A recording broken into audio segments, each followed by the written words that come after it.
Hello, everyone. Rhys T. Fertiller with his old man Jeff on the Fantasy Football Predictive Analytics show with Ryan McDowell. Old friend Ryan. I say old because he and I have known each other a lot of years. Ryan, how's it going? It's going well, going well. Thanks for having me back, guys. Oh, man, I was thinking about it. You and I started to get to know each other in Hyperactive 1 Right. when you got thrust into commissionership, if that's Yes. the word. Yes, that is accurate for sure. What year? What year was that?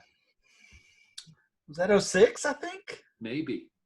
I'm thinking that was 06. Rhys was 1 year old. He was in diapers. That sounds about right then. I remember the picture of Rhys with a lollipop or something like that. So yeah, That was a good popsicle. Yep. And so everybody that sees my Twitter handle or my wannabe team name, yeah. it's that young lad right there. My hair's not as blonde now. No, it's what happens when you get older, buddy. It starts thinning too. I don't want to break it to you, but that's what happens. All right. So Ryan, I saw a tweet. So you and I are familiar, so I'm jumping straight in. There's, Yeah, let's do it. The no dance around. I saw a tweet this last week, and I thought it was super cool.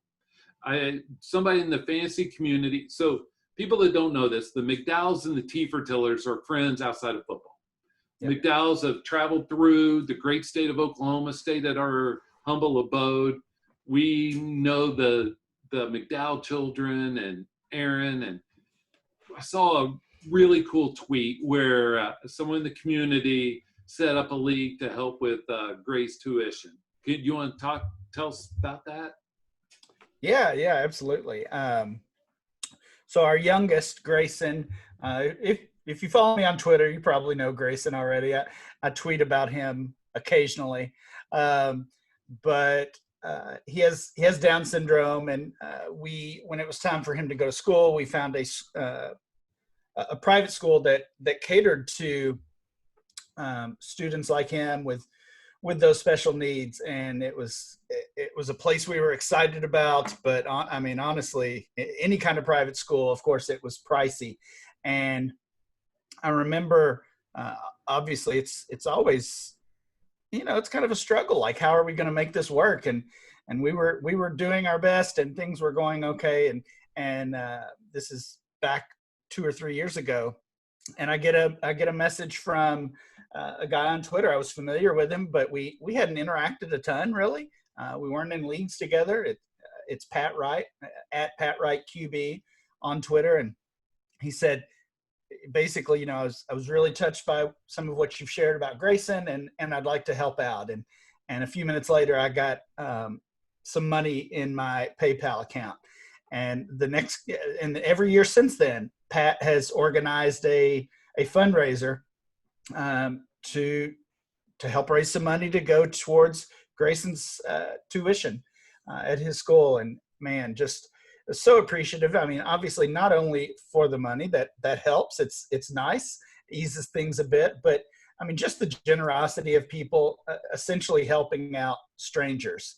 And that's, I mean, it's just a huge sacrifice, a huge thing for him to do. And there's stuff like that going on, like you said, Jeff. Scott Fish deservedly gets a ton of credit, but there's stuff like this happening all the time with fundraisers and donations and just kind gestures, and it's pretty cool to see. Oh man, it is, especially as you're wearing a Scott Fishbowl T-shirt, right? That's right. And but that is so awesome. I wanted to illuminate that because before we get started, just because where our family is familiar with Gray. In fact, my daughter, I don't want to say her name on the air, but Gray loved her when he was little, and you all were here. And yep, he's a sweet young man, and it's very touching to go through this. Oh yeah. I mean, as a family, like I think of life not in the destinations, but how we share our journeys with people. I mean, we remember those people that were with us in tough times. We remember those people. So, all right, let's jump into the football. Let's do it. Lynn Bowden, your boy, Kentucky yes. guy. All right, so Ryan, for those that don't know, Ryan has 3 guys that have been his guys that I know of. Bowden, Snell, Teddy. Did I miss any? Stevie Johnson back in the day, but you know.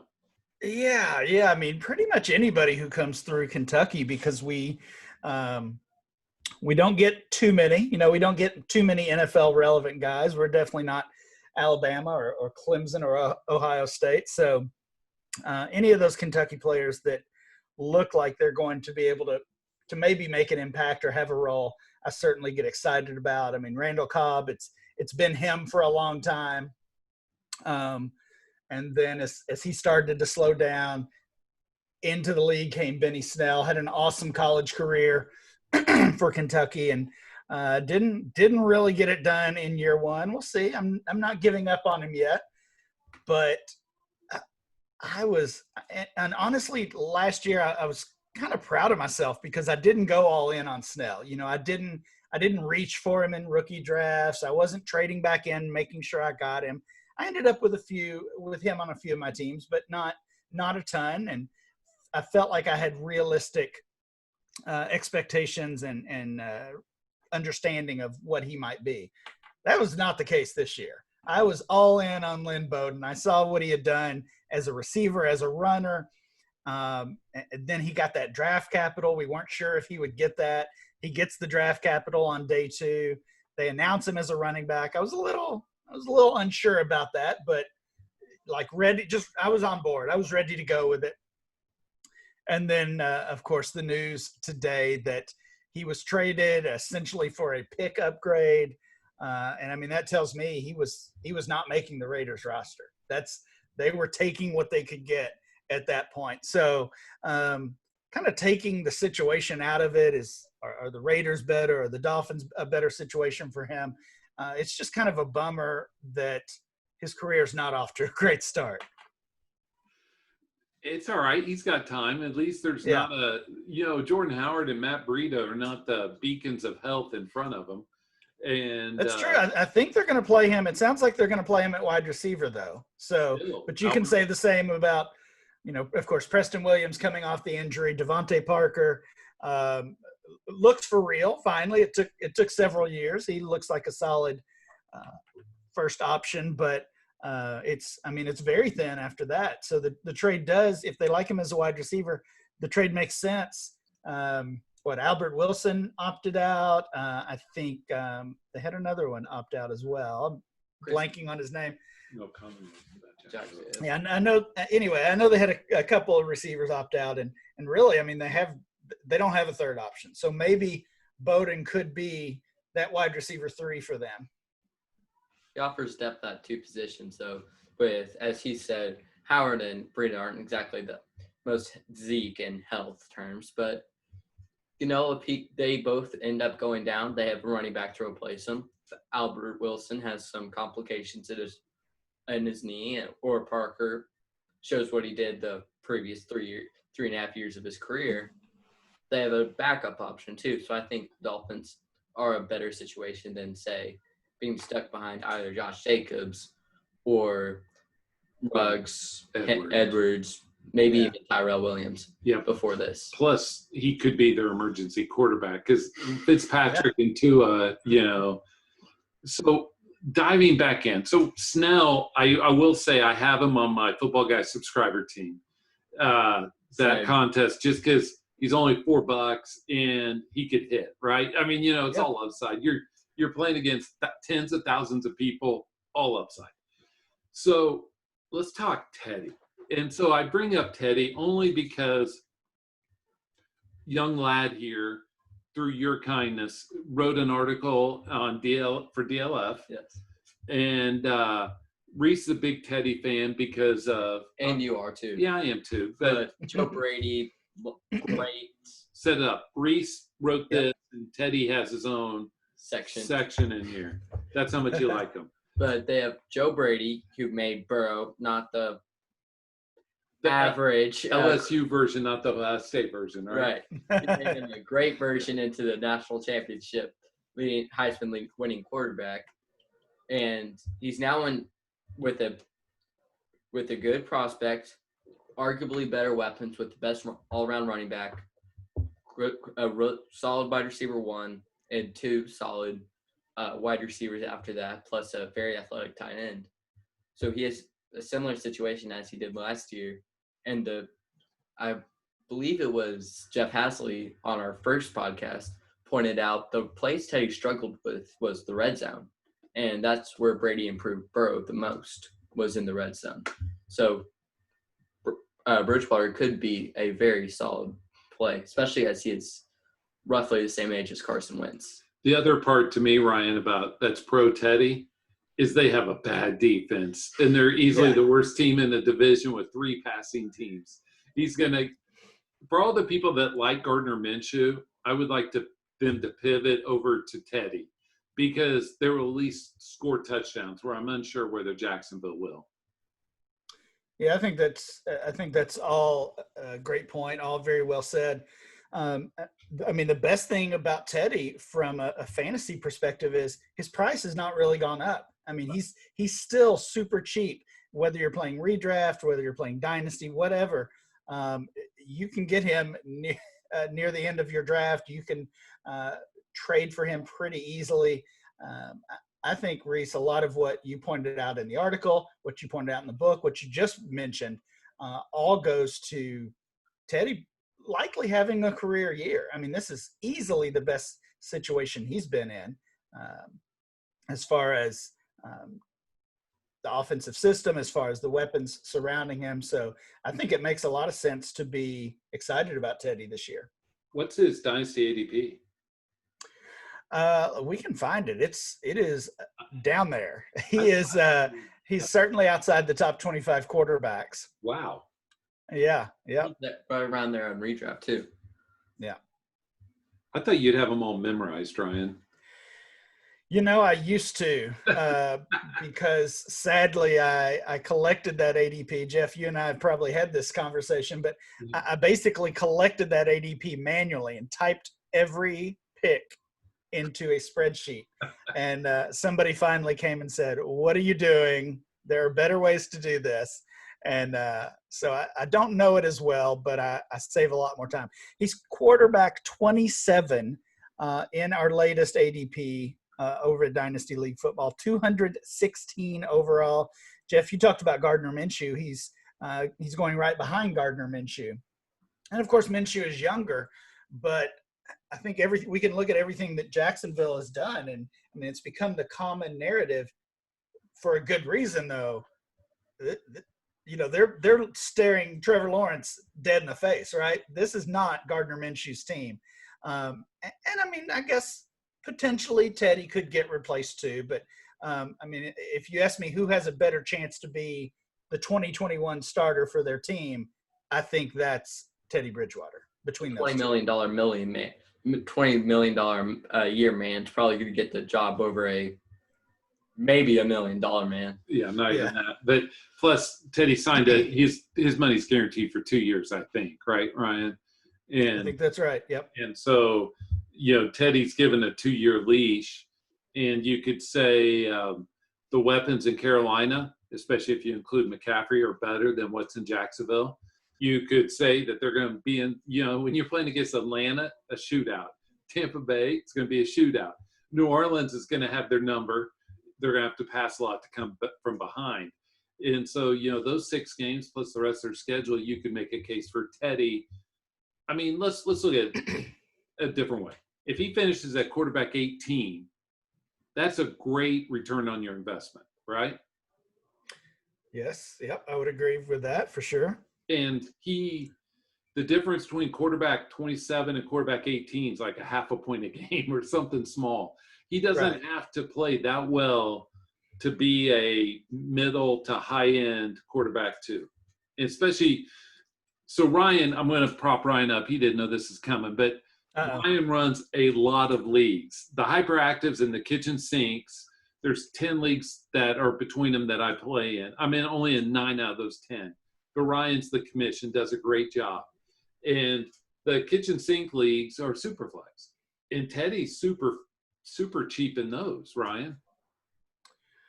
Yeah, I mean, Superflex to me has kind of become the default, and that's what makes guys like Bridgewater and Minshew and Tannehill, guys like that, really interesting.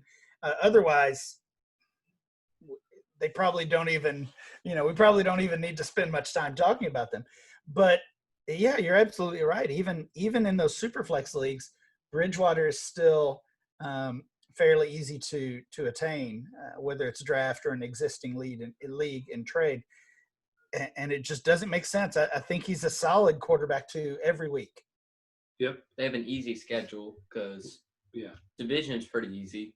Then they play the AFC West, which the best defenses are the Broncos and the Chargers, who have players not a scheme. And then they play the NFC North, who's, besides the Bears, have pretty much nothing on defense. So they have a very, very easy schedule, especially for quarterbacks. Attainable. Yes. So, Ryan, I'm going to divert just a smidge. As commish, you put out the COVID rules today. Yes, in finally.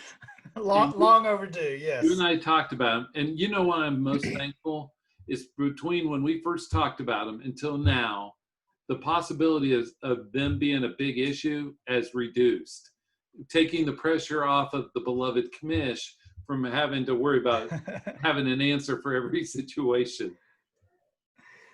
Yeah, so of course, this was a huge conversation, probably 6 weeks ago, and Scott Fish and I did the Commission Impossible commish roundtable. We brought on a few other folks who run leagues around the industry, and had almost a 3-hour podcast, basically about what to do with your dynasty league when it comes to COVID-19 and what rules need to be in place. And up until that point, I'd done a lot of thinking about it. I had not put pen to paper. I hadn't finalized any rules for my own leagues, but I had a pretty good idea in mind of what I wanted to do. And I envisioned that being a long document, hundreds of words detailing all these possibilities. And as the weeks have gone on, and now we know, at the very least, we're getting football, guys. Like less than a week, we're getting some football, and we can cross our fingers and knock on wood that we get a full season of football. But that's, Jeff, like you said, that's looking more and more like a realistic possibility now. So mostly due to a crazy schedule and school starting and all these the busyness of life, I never wrote those hundreds of words of league rules. So I busted those out this weekend, and it resulted in probably about 100 words, very simplified version. This is what we're doing. Let's hope we don't even have to use it in the first place. But we've got it here just in case. And yeah, it's certainly looking up. And I was one of those who did not think we'd get a football season at all. So I'm glad to be wrong on that for sure. Well, especially better than being neither one of us are Big Ten guys. And since you live in Kentucky and I live in Oklahoma, I chuckle at the highway sign that was in the great state of Mississippi. I don't know if you saw this sign. I don't think so. It was on I-55, which I've been on. It said, "Be like," this is in Mississippi, by the way. It said, "Be like the Big Ten. Don't social distance and don't gather in large masses," And I was just chuckling because I was like, here's a shot from, like it has to be Lane Kiffin pulling the strings or Leach or somebody down there. All right. So whenever we start a new month, we're in September. Yep. And you just run the latest of the ADP, right? Yes. Yep. We're in the process, and we've got a lot of data. We're about 150 players deep, so we've got a good set of data built up already. Not quite ready for release, but we can certainly discuss it. What are some of the biggest differences between your rankings and the ADP data that you've collected for the month of September? Well, one trend I've been seeing, I'm sure you guys have as well, in our Dynasty ADP is running backs just continue to move up and gain more value and take over. You know, Jeff, a few years ago when we were doing some of these startup drafts, you'd see 8, 9, 10 wide receivers in the first round and 1 or 2 running backs. And that's completely flipped. Our first round in our September data has 2 wide receivers, Michael Thomas and Devontae Adams. The rest are running backs, so 10 running backs. And then if you go deeper, because that first round doesn't really mean much, right? Let's go a little deeper. The next 2 players in the second round, Joe Mixon and Nick Chubb, 2 more running backs. So 12 of the first 14 players coming from that running back position. And it's been that slow, steady trend as we've seen these guys, these talented running backs enter the league. But just over the past year or so, over the past few months, it seems like that has been jettisoned, and we've really sped up that process that running backs are really taking over in dynasty leagues right now. See, that's interesting because my rankings are pretty wide receiver heavy. Yeah. And Mine are too. Other than the top few, only because, well, I appreciate those people that give you ADP because it's valuable feedback. I can't imagine somebody taking Mixon over receiver 3.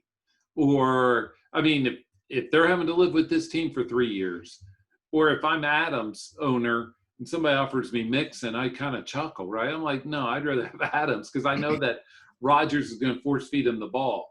And it is interesting because you mentioned, like, over the years, Hyper 1, Hyper 2, way back in the, it almost feels like the early 2000s now.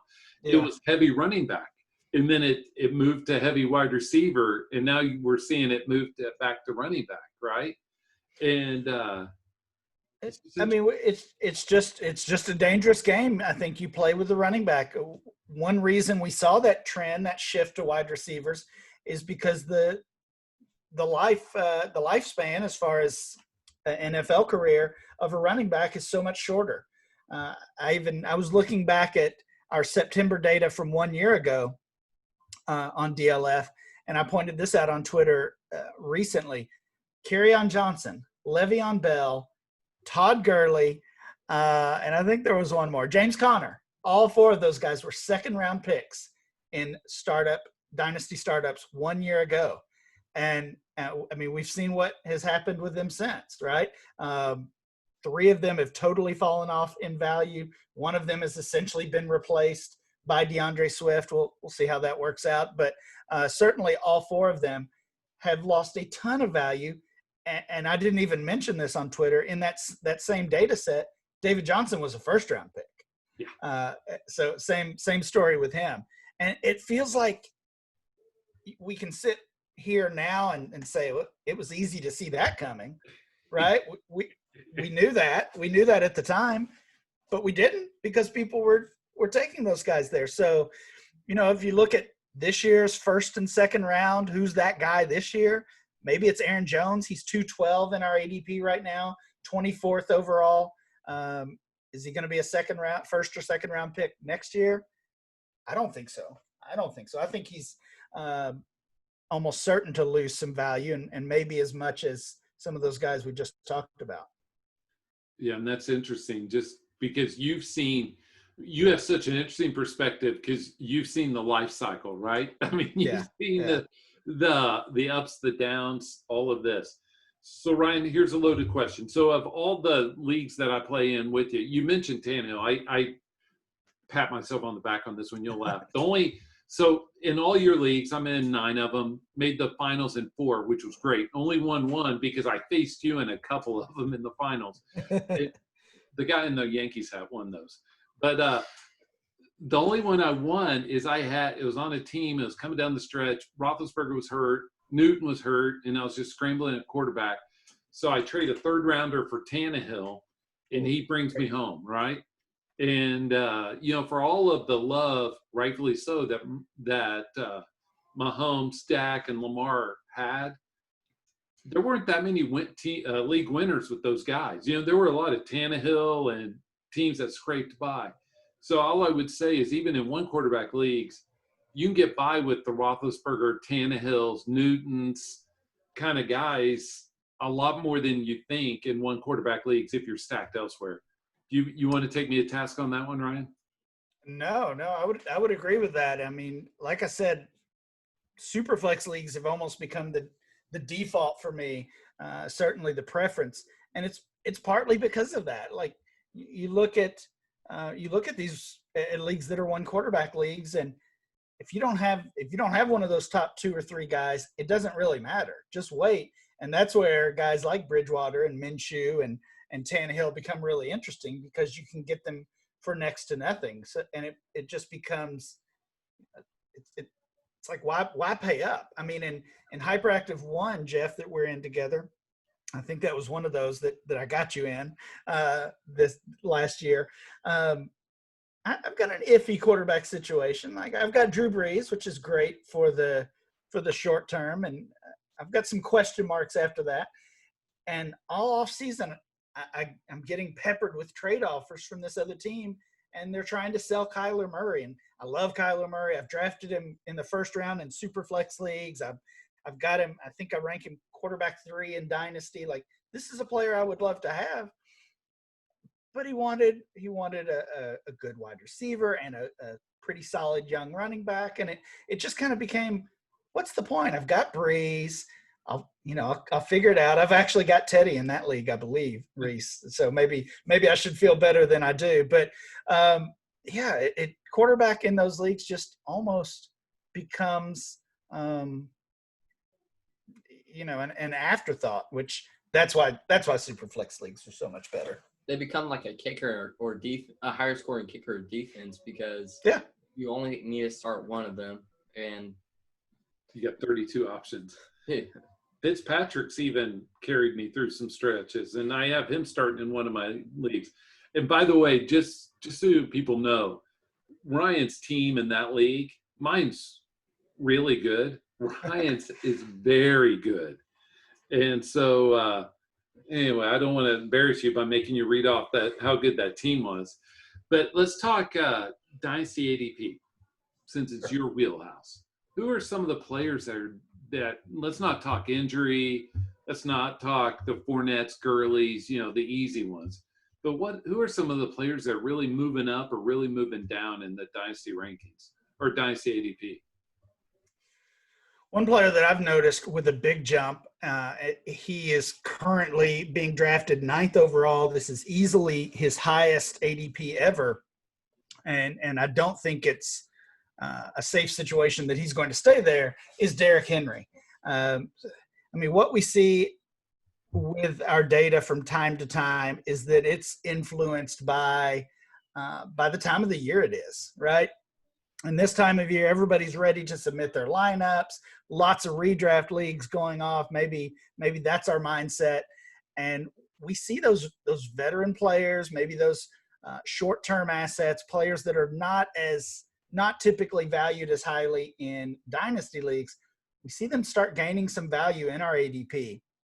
And Derrick Henry is a great example of that. In this month's data, he's above Josh Jacobs. He's above Miles Sanders, Mixon, Chubb, Jonathan Taylor. I already mentioned he's above every wide receiver except for the top 2. I mean, to me, that's a player I'm more willing to take in maybe the 3rd round, not the 1st round. But Derrick Henry is definitely one that's really been moving up. Let's see. Terry McLaurin has been a steady riser all offseason. Lots of talk about him from fantasy writers, fantasy analysts. I think he started the offseason as a 6th or 7th rounder. He's up to a 4th rounder now. Basically same value as DJ Chark, CeeDee Lamb, Calvin Ridley. He's in that same tier now, probably deservedly so. Yeah, I'd take him over Chark. I'd take him over. Yeah, Chark's another one who's been moving up. They've kind of mirrored each other's offseason. In fact, looking at it now, they have the exact same ADP, 41.7, down to the 10th. Well, I actually did a redraft league for a small church league. It's really, really small, but I got McLaurin really pretty cheap as a wide receiver 3 because people forget. People I think McLaurin's for the knowledgeable crowd. I think there are a lot of people that don't know who he is or what he is. He's wide receiver 1 for a team that's going to be down, that just dropped their lead running back, and you're going to be on the field at least 3 plays a game. 3 plays, a quarter, right? Yeah. So what are you going to do with those 3 plays? And are you going to get the ball to a running back who ran the ball 33 times in college? Are you going to give it to the guy who tore his ACL last offseason? Yeah. Or besides him, are you going to throw it to Sims, Thomas? But to your point, in McLaurin the quarterback situation's a little weary, right? Haskins versus Kyle Allen, who was shown to what Kyle Allen is. Yeah. I always think of this, Ryan, because we play in these Debbie leagues. Think of A&M having Kyle Allen and Kyler Murray on the same team, or Tech having Mahomes, Mayfield, and Davis Webb.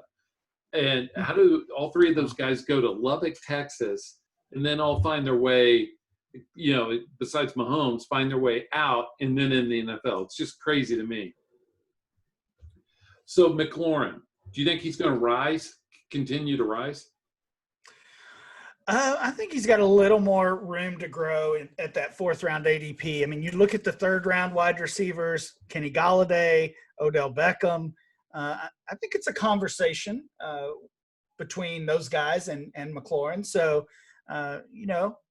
if you tell me McLaurin's moving into that 3rd round range, that would not surprise me. I mean, he came into the league as an older prospect. That was one of the knocks on him. So you think about that maybe he doesn't have as many years as DJ Chark or some of these other young wide receivers that we put in that same group, DK Metcalf, AJ Brown, others from that rookie class of last year. But still, some ceiling, as I said, some room to gain some value. So I think he does continue to move up because Rhys, as you mentioned, he's basically the only show in town in Washington. I mean, he's getting all the targets, right? Yeah, the guy that scares me in terms of where his ADP will be a month from now is Gibson. I think he'll be too high.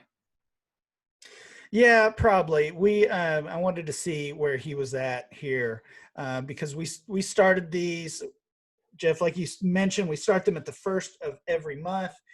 So we started them just earlier this week, and that was about the same time that or close to the same time that the Adrian Peterson news hit. Excuse me. Yeah, let's see. So he's a 6th rounder now, according to our data in dynasty drafts. Lots of rookies going in this same range. In fact, 6th round rookies include Jalen Reagor, Justin Jefferson, Henry Ruggs, and Antonio Gibson. So he's in that same group of late 1st round dynasty rookie picks right now. If you go back 2 weeks ago, you go back a month ago, you certainly go back to May or June when we were doing our rookie drafts. Maybe you reach for him in the 2nd just to make sure you get him if you like him. But there were a few where he was even falling to the 3rd round, and now he's a 1st rounder.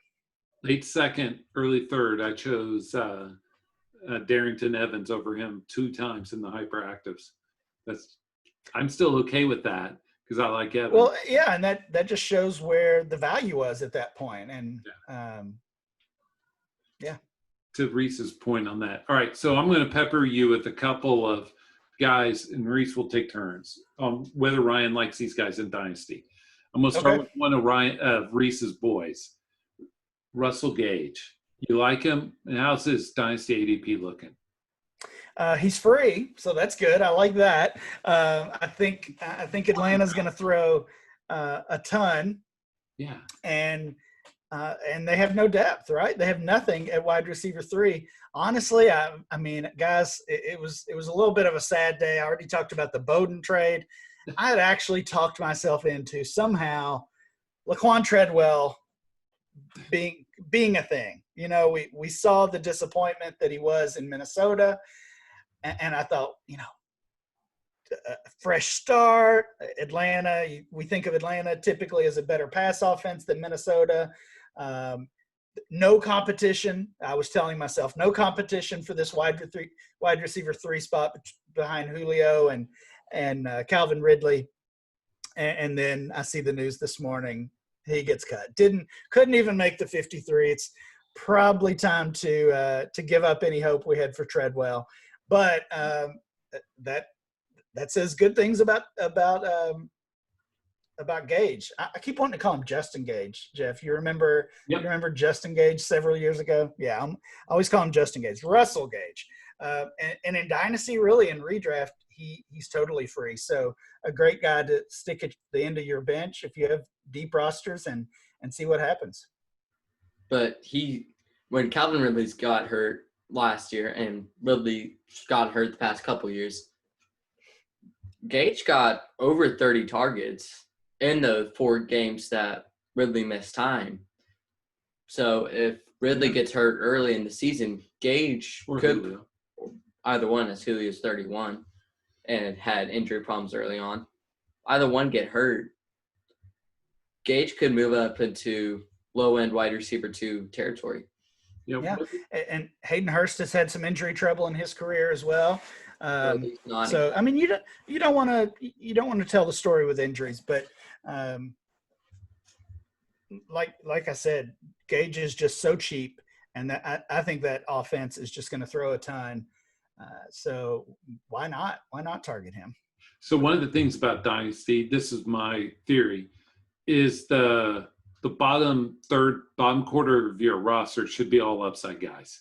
It should be the guys it should have been the buy-in Chase Edmonds 2 years ago when he was almost free and stashing him. You know what I mean? Russell Gage, Steven Sims, even Eckler, right?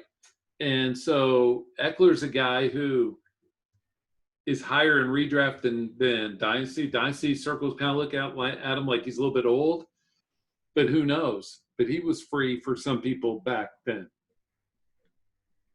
Yeah, Eckler, I think I'm gonna correct you on that one, Jeff. I think Eckler's ADP might actually be higher in Dynasty than it is in redraft. That's which is a little surprising. Yeah, he's going 17 overall in our latest Dynasty ADP, basically locked in as a mid-second.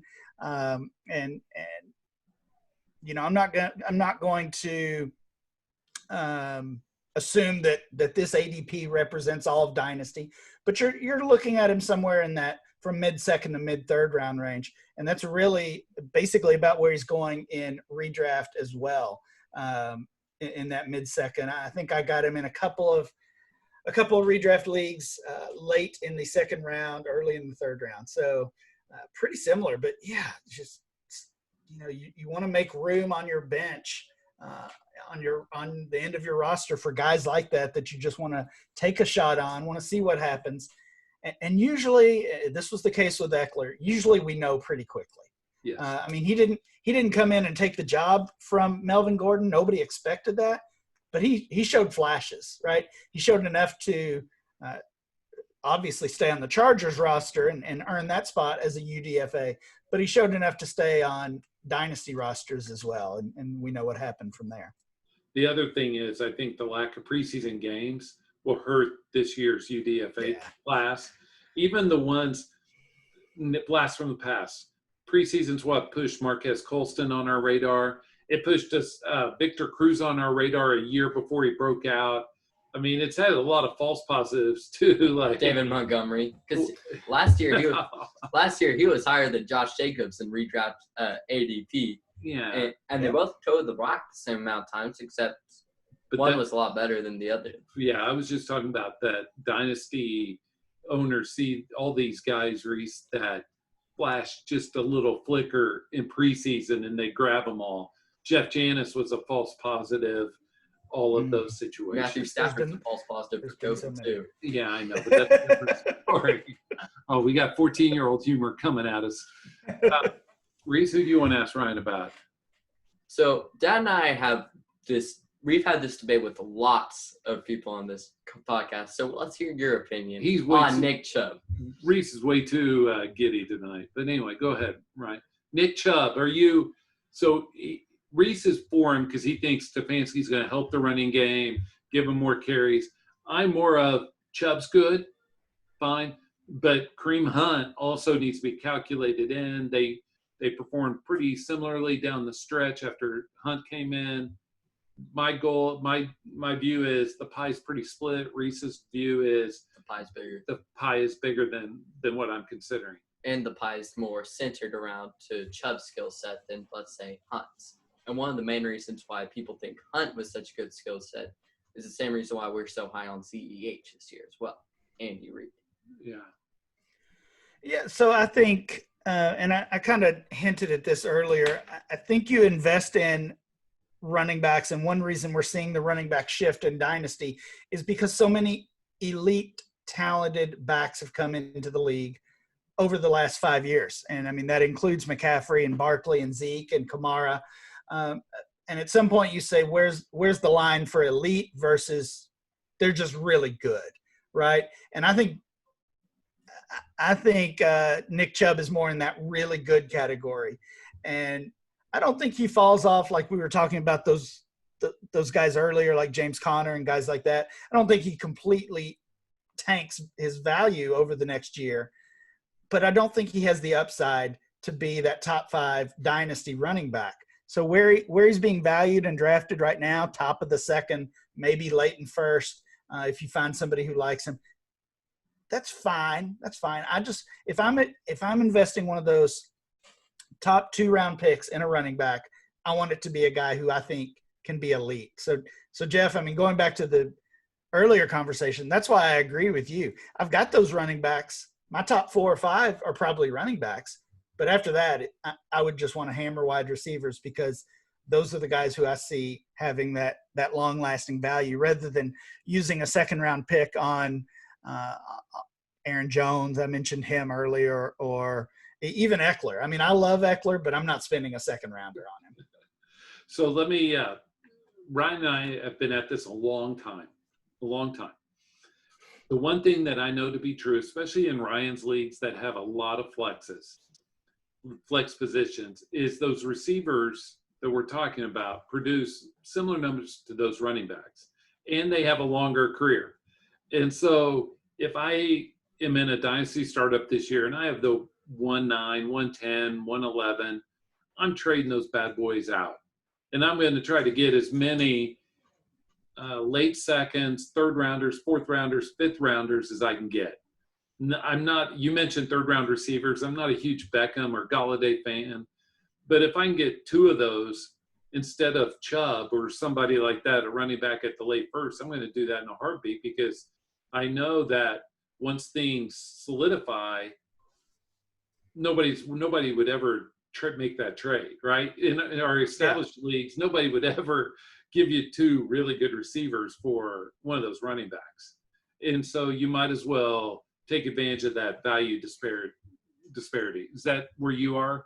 Is that how you would play that too? Yeah, absolutely. And I think when one useful thing of the ADP data is looking for those hot spots in drafts and looking for those dead spots. So if you look at it round by round and you think, who would I want here? Who would I take if I had this pick or if I had that pick? And in the first round, I think it's pretty scary. I'm happy with McCaffrey. I'm happy with Barkley if we're talking about a 1 quarterback league. But after that, even guys we trust over the next year or 2, I don't know if I want to spend that high of a pick on them. Zeke, Kamara included, Mixon, Cook, all of those guys. So I think the second round is the hot spot because the second round, Tyreek Hill, DJ Moore, Chris Godwin, A.J. Brown, Juju Smith-Schuster. I want all of those guys. So if I can somehow get an extra second rounder, like you said, if I can trade down from the first, get an extra second rounder, get 2 of those wide receivers. We've got Mike Evans in the third. I'm with you on Galladay and Beckham. Probably not spending a third rounder on them, but Amari Cooper, DK Metcalf for third rounders. Those are guys I want. And then it goes. We already talked about the fourth rounders: CeeDee Lamb, McLaurin, Chark, Ridley, all those guys. Cortland Sutton, all in the fourth round. So it's pretty exciting time to be a dynasty player who likes building around those wide receivers because there's so many of them. All right, loaded question for you. Oh yeah. You know I like these. We've had Matt Harmon on, big Yes. big fan of Lockett. There's some Metcalf love always in the Dynasty community. And, everybody likes A.J. Brown. A.J. Brown or Metcalf long-term, the Ole Miss receivers, which one do you want? That's a great question. I'm not sure of the answer. I think it's probably AJ Brown, but I mean, the truth is I want them both. I tweeted it this week, that infamous picture we've probably all seen of them in the locker room, and they just look like, I mean, just giants. Like they're not the same, they're not even the same species as me and you, Jeff, right? Like they're just machines. And I captioned it, just a couple of future top 5 dynasty wide receivers. And that's what I think. I see both of those guys moving way up the board over the next year. Maybe it takes a little longer than that for them to actually crack the top 5. But, I mean, you look at the current top 5 wide receivers, according to our ADP, Michael Thomas, Devontae Adams, obviously both great players. They're both also 27, 28 years old. So no matter what happens this year, they're going to lose a little bit of value. They're both probably – I mean, maybe Thomas hangs on in the first round. Devontae Adams probably drops to the second round.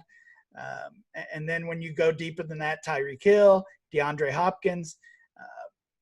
Hopkins, again, certainly going to lose some value. He will not be a top 5 wide receiver next year. So if Adams and Hopkins are going out, who's coming in? There's a ton of choices, but I think Brown and Metcalf are 2 of the most likely to take those spots. You mentioned Michael Thomas's age at 28, but Nuke is 27, 28, right around there as well. So I don't see age being a concern for one and not the other. Situation with quarterbacks. So most people with Thomas are worried about Breeze, and most people with Nuke are worried about him not getting the targets in Arizona that he got in Houston. Is that fair? Is that where you land on that, Ryan? Yeah, that's fair. And I think, you guys can check me on this. I think Thomas is about a year younger than Nuke. So what we're doing with DeAndre Hopkins this year as dynasty players, as far as, his value has not quite plummeted, but he's fallen about a round from last year. If you try to trade him in an existing league, right now he's being drafted ahead of DJ Moore, ahead of Godwin, ahead of AJ Brown. Try to trade him for those guys. I don't think you'll have very much luck with that.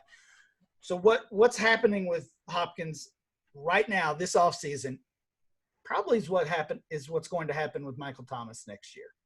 And that's not a bad thing. Both of those guys are going to continue to produce. It's just what we see. It's that age curve and that value curve because of age.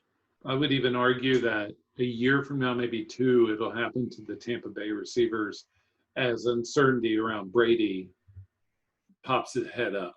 Yeah, that's true. Just because we lock onto those quarterbacks, like Adams, if Jordan Love continues to stink it up, we'll start feeling the same way about Adams. You know what I mean? Just because we'll be like, can he make it? And I mean, we like dynasty community overall, Right. Like, can he do it? Can he do it? Where the Dallas guys were all in because, Dak's got the new contract coming up and all that stuff.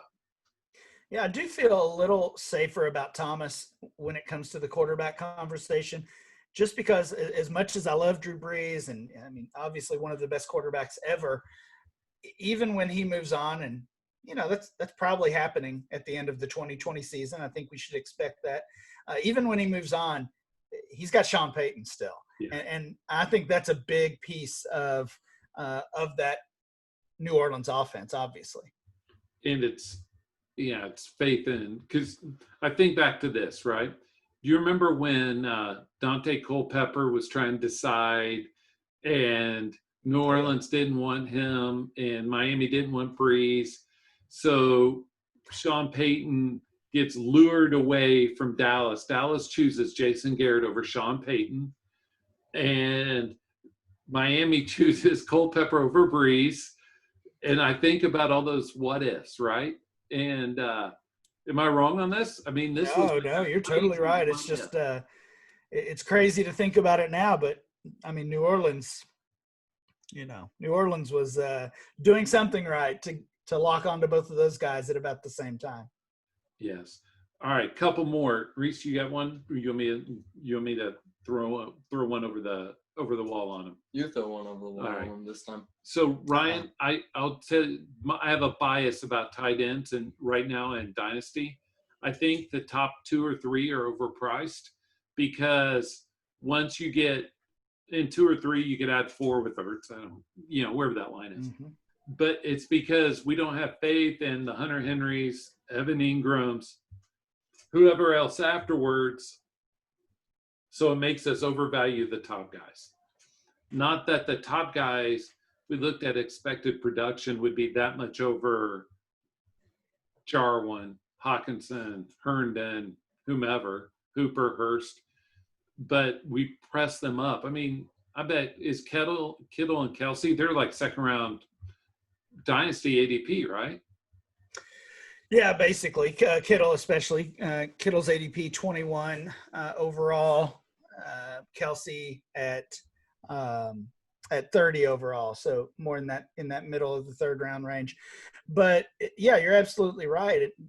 That uncertainty about everybody else really makes those two. It just creates a larger gap. And I think over the next year, we continue to see Kelsey fade. I mean, he's 30 years old. Even with that new contract, like we talked about with some of those wide receivers, he's going to start losing value. And we're going to see some of these young tight ends move up ahead of Zach Ertz, ahead of Kelsey, potentially. Who that's going to be, I don't know, but we've got a dozen choices. So, I mean, maybe it's Hunter Henry, Fant, Hawkinson, Goddard, Gesicki. All these guys are 25 years old or younger. And if you want to go deeper than that, Irv Smith is a guy I really like. Johnny Smith is certainly ready to take over the starting job in Tennessee. Same with Ian Thomas in Carolina. Rhys talked about him earlier. So right now, tight end feels like the deepest it's ever been in Dynasty because we have all these guys who are on the edge of a breakout. That's what we're telling ourselves.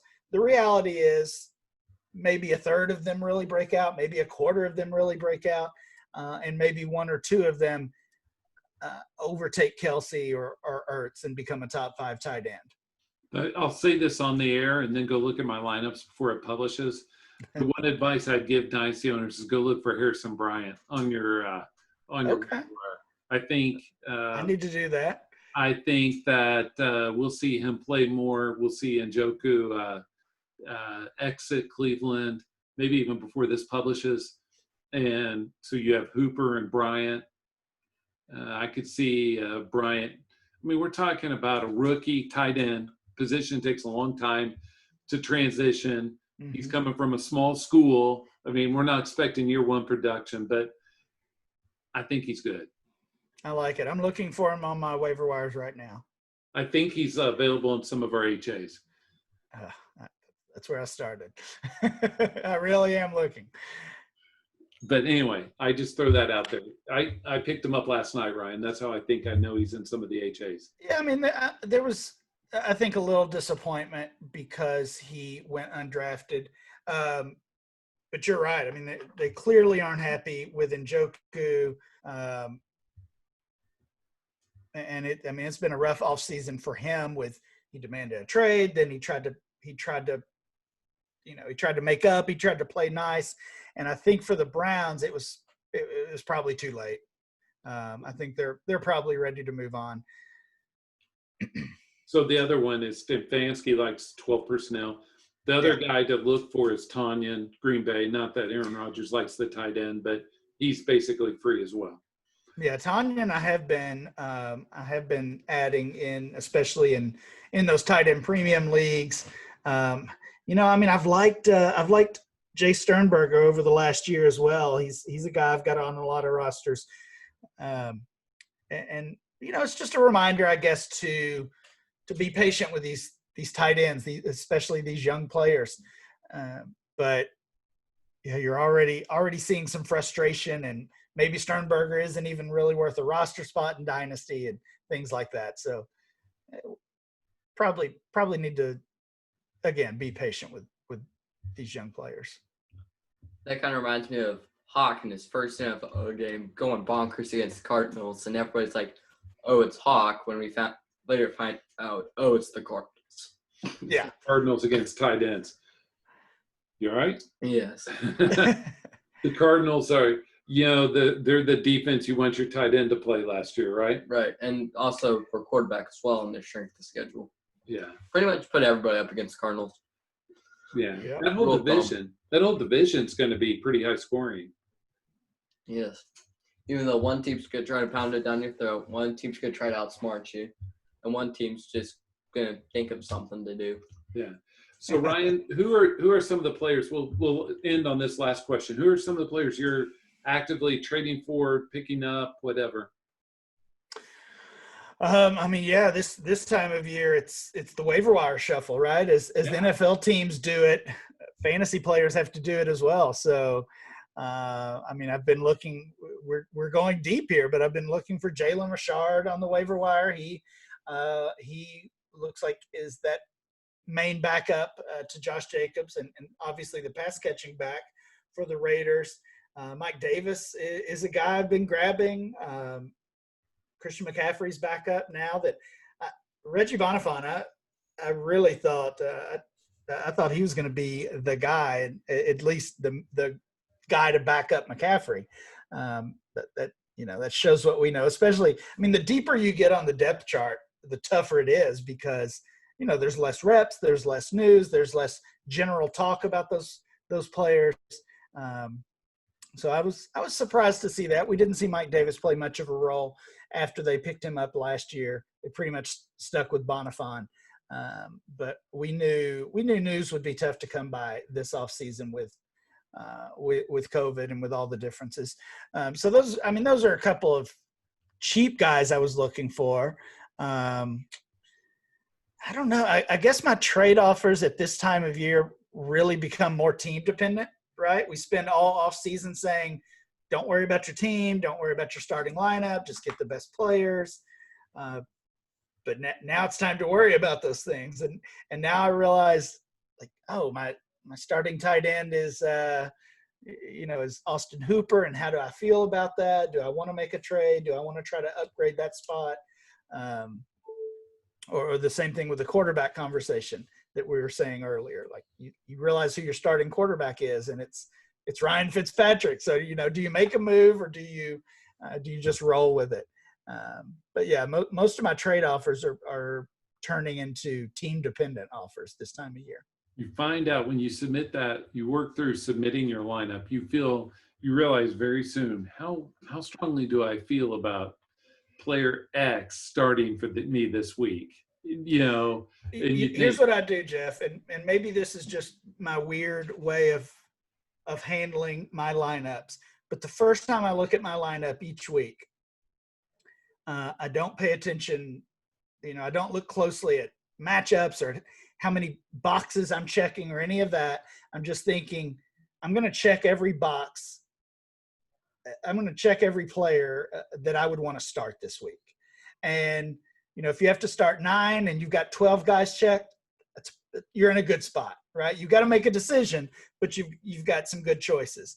If you've got to start 9 and you've got 6 or 7 boxes checked, maybe then you start hitting that waiver wire, you start talking trade, or you check some boxes you don't feel too good about. So that's actually the process I did today for every one of my leagues. Went through, submitted all starting lineups, and there was one or two where I had I didn't have enough boxes checked. So those leagues need some attention.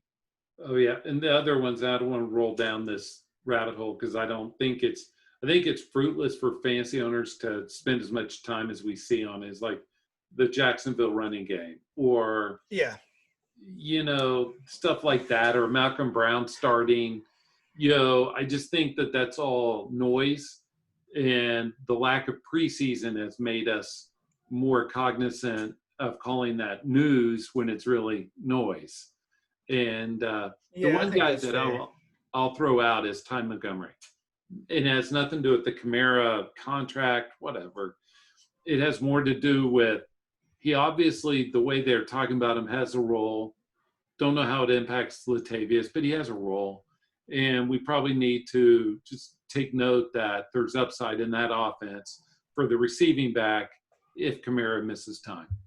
Does that seem reasonable?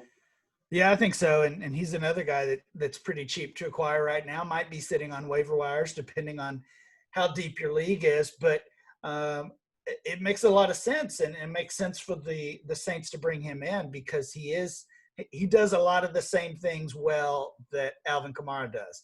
And there's not very many players like Kamara in the league that have his skill set.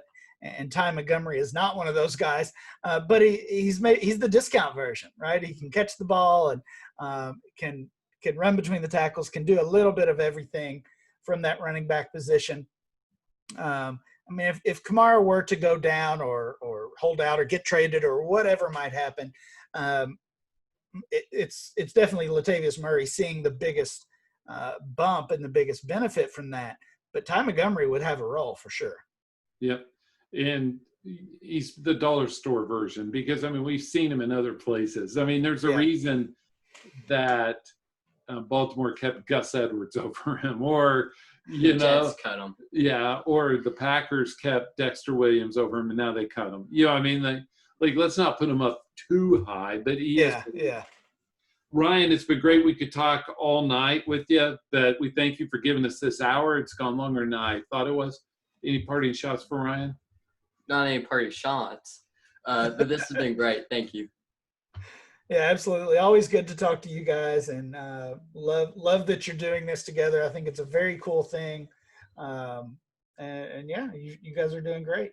Oh, it's all Rhys. He's carrying his old man. That's a different story. Have a good one, Ryan. Take care, guys.